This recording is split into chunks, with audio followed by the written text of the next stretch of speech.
دوستان، قطع شعری سرودم با نام شاکینامه که برایتان خوانش می‌نمایم. بشنوید یاران حکایت‌های من، بشنوید یاران حکایت‌های من، از غم دوران شکایت‌های من. من چه گویم از ستم‌های جهان، من چه گویم از ستم‌های جهان، تا نریزد اشک غم ای همرهان، تا نریزید اشک غم ای همرهان. مرده آزادی عزاپوش شادی است، مرده آزادی عزاپوش شادی است.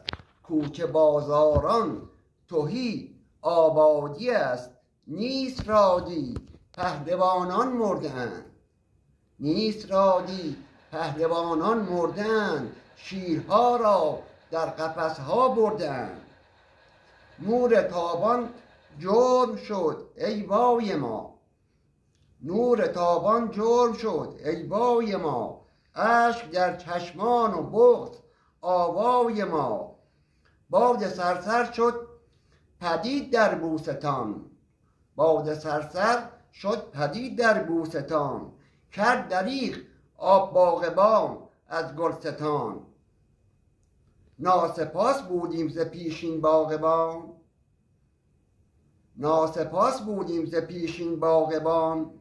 باغبان مرد و ربودند سایبان، هرچه گویم این غمم افزون شود، هرچه گویم این غمم افزون شود.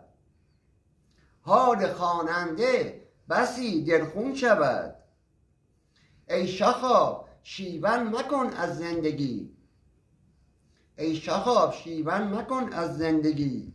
شعر محزونت کند سازندگی. با تقدیم احترامات فائقه.